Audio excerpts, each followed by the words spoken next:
This car that I'm about to show you might have possibly the greatest comeback in the motoring world, because this is the new MG3. Yes, that's right, the MG3. You probably forgot that car still existed, but now it's back and it's better than ever. And it's not just had a facelift, it's also had a complete revamp, because the MG3 now comes with a new hybrid system powertrain. And to me, the new MG3 completely blows the previous generation out the water, not just for its looks, not just for its tech, but also its affordability, because it's sticking to its roots of being an affordable everyday car, with prices starting from just over the £16,000 mark. And if you want to find out more about the new MG3 or any of its MG counterparts, then contact Glyn Hopkin MG. So then, first things first, let's talk design and look of the new MG3. And I don't think I need to point out the glaringly obvious difference between the previous generation, and that this actually looks like a really stylish car. It feels modern, whilst also very much fitting in with the new look MG range entirely, because this front grille is kind of similar to the new MG HS, them headlights similar to the S5 EV and also on the MG4, and also this front little bumper section seen across the MG range. But this kind of takes that previous model and completely throws it out the water. The first MG3 was very much a super mini, quite boxy. This is kind of more towards the small hatchback territory. The previous MG3 doesn't necessarily have a great reputation in the car world, but I think this is definitely helping itself to move up the rankings. And I think what greatly helps the look and design of the new MG3 is the actual body and shape of this car. Because, like I said, the previous generation was very much quite boxy. It has some weird jagged angles at the back. This, sleek, has that sporty edge to it. And coming down the sides, you have a nice load of bevels, especially with them dips in the bonnet. All feels very streamlined. Now, across the MG range, the different specs all come with the same 16-inch Atlas alloy wheels, which MG like to call them. Again, they add a bit of style. I feel like they could have maybe filled in the holes. You can see a bit too much of the brake pads for my liking. However, they still look good, and I think they complement the car very well. Now, as for the specs, well, they're fairly straightforward, however a little bit complicated. Let me explain. So you have two spec levels, essentially an SE and a Trophy. However, there are two powertrain options with the MG3. You have a 1.5 litre petrol engine, and then also a 1.5 litre engine with a 100 kilowatt electric motor, allowing the MG3 to be a hybrid vehicle. Now, the petrol version only comes in the SE spec, and that starts from just over the £16,000 mark. Then when you get to the hybrid version of the MG3, you get the SE and the Trophy. The hybrid SE falls just short of the £19,000 mark, and the hybrid Trophy just short of the £21,000. So it's still keeping to its roots of being a very affordable car. And with that base spec, you still get plenty of features coming from standard. Because from that base spec, you still get a 10.25-inch infotainment screen, which comes with Apple CarPlay and Android Auto, built-in sat-nav, everything that you'd expect.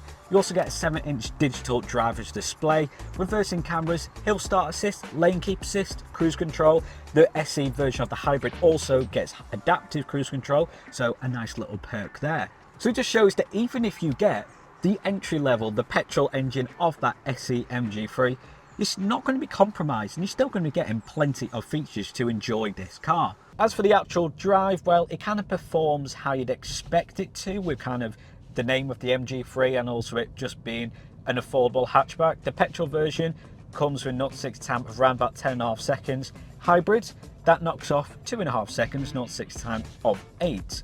So it's pretty zippy. It's got a bit of pull off the line with this being hybrid, because it obviously can set off in EV. It's a self-charging hybrid, so there's no need to plug in, you don't have that to worry about. But if it was my money and I was looking at the MG3 thinking, do you know what, I like that car, I'm going to get it, I would spend that little bit extra and go for the hybrid. Even if you get in the SE, I just think the hybrid just adds a bit of pulling power off the line, and especially with this having multiple drive modes, Eco, Sport and Normal. That Sport allows even more zippiness and just adds a bit more fun, and it kind of means it's not sluggish and you're not going to get frustrated about having to give yourselves too much time to pull out onto a dual carriageway, just like so, because the hybrid does has that bit of pulling power off the line. Not rapid, but it's not sluggish. Again, with the MG3, it's not exactly frills, but there's no spills. I'm not upset about anything with this car.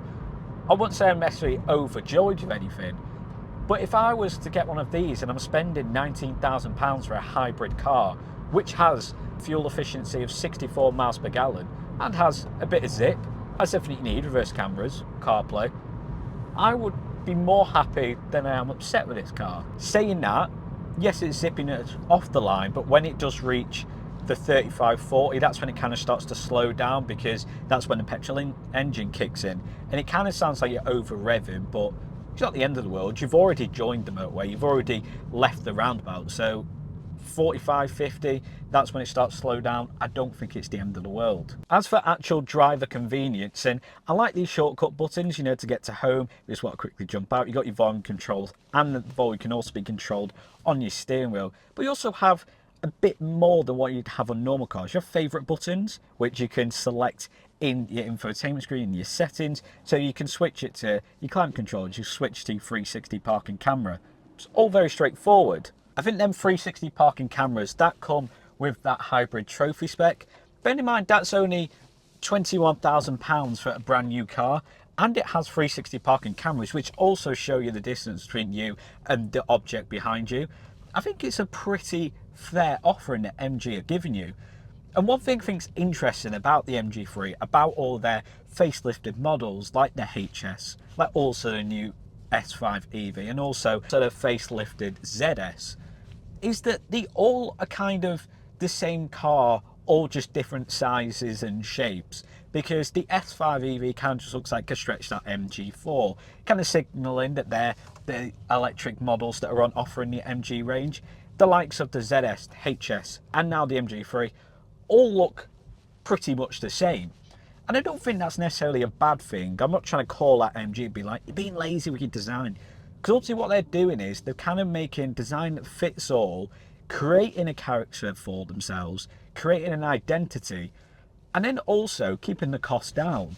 If they can have the digital dash all the same from different cars, if they can have the same style front grille for all their cars, it allows for things like cruise control, lane keep assist, reversing cameras, all to come from standard. And I think that's fair enough. Work smarter, not harder. But coming back to the interior and the actual design, and I think it's a rather good looking hatchback. You get an okay amount of storage. I mean, I don't think you're expecting storage in abundance with the size of this car. Yes, it's bigger than the previous generation, but it's still a relatively small car if you look at the wider picture of the car market. But you still get 2 cup holders, nice little shelf here that you can put your phone when connected to your infotainment screen, or if you just want to charge. You have more storage here, which is nicely covered.